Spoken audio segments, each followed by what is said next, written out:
Malmesbury group at the base, included by the Cape Granite Suite, and then we had a period of erosion. After that period, we had the deposition of the Table Mountain group. Okay, the deposition of the Table Mountain group. So there are parts in Cape Town where you will see the Table Mountain group above the Malmesbury, and there are parts where you will see the Table Mountain group above the granites.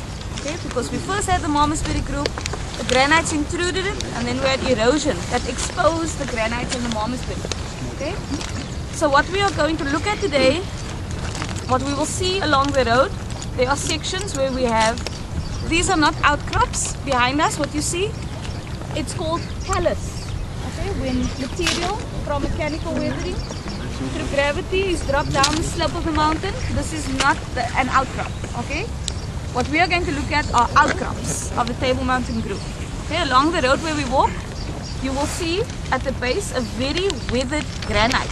If you look across that way, one turn, just next to the tree along the roadside, you can see what looks like sand, soil. It's actually the granite that has been very weathered, okay, highly weathered. And when granite weathers, it changes to clay. It changes into clay. So there are sections, the road towards the end has been closed off to cars because the road is breaking apart. And you will see it when we walk. Why do you think the road is breaking apart? Because this road has been built on the granite and Malmesbury basement. And yesterday we said the rocks that are right at the bottom can weather easily. Which is why when we looked across from where we were standing yesterday, we looked across the slope. You can see the bottom part of the slope had a gentle slope because it's a different type of rock. And when we looked up at the Table Mountain group, you can see some of the beds behind the mist. The weathering is very different. And it's because it's a different type of rock. So what we have at the basement is highly weathered, especially in this section when you walk along the road.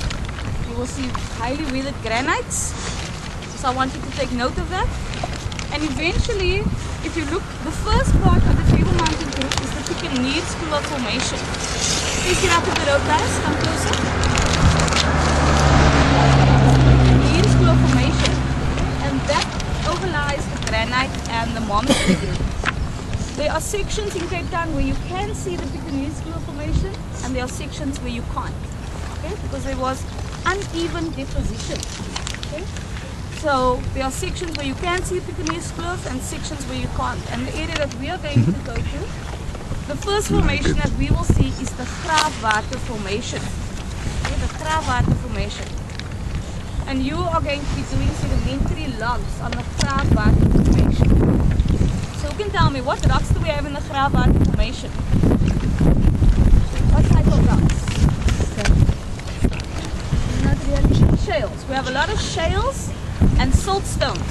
So we have a lot of shales, mudstones, clay, siltstones. Okay? And when they weather, they have a reddish color, maroon color even. And you will see this as we walk. Okay? So we are going to stop at a point where we get to the Graafwater formation, and then I'll give you instructions from there. Okay? So as we are walking along now, remember we started at sea point with granite and the Malmesbury. Yesterday you also looked at the granite and the Malmesbury, and today we are moving up in the sequence. Okay, so we started going into the Table Mountain group. What we see at the base, I see what we will look at along the roadside, is the Graafwater formation. And above that you see the Peninsula formation. Okay, unfortunately, okay, there you can see parts of it sticking out. At the foot of the hill there, you will see that, where you see the horizontal layering. That's all part of the Peninsula formation. Okay? The Peninsula formation forms a lot of the mountain ranges that you see around here. So even where we drive later on this afternoon, you will see the Peninsula formation. We won't see the Pakes formation today. The glacial. Pakes formation, there is only one point on Table Mountain. It's the highest point on Table Mountain. It's called Maclear's Beacon. That's the only place on Table Mountain where you will see the Pakes formation. Okay? When you go to McGregor, you will see the rest of the Pakes formation. Because when we go to McGregor, we're going to go even higher up in the sequence. Okay? So today, or for this week, we were looking at the basement rock, Malmesbury, the granite. Today we're going to look at the Graafwater formation. And then the Peninsula Formation you will also be able to see. And when we get to McGregor, you will see the Pakhuis Formation, the Gautini, or the Cedarburg, Gautini, Skurvebeer. Okay? So we're going to move, as we travel for this week, we're going to move higher up in the sequence on the stratigraphy table. Okay, does everybody understand where we are now? Okay, so we're going to walk along this road until we get to the spot where we see the Grafwater Formation. I want you to look on the side of you when we pass the rocks. Please make notes of what you see. At some spots I said you will see the granites. At some spots they will be highly weathered and you will see how it changes to clay. The rock will be so soft you can pick it up with your hand. You can crush it with your hand. That's how soft it will be. So that's when granite weathers. Okay? So we need to walk along until we get to the spot and then we'll talk further. Remember, it's safety first. Keep to the side of the road.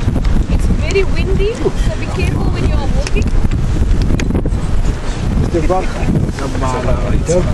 je moet niet toe weten.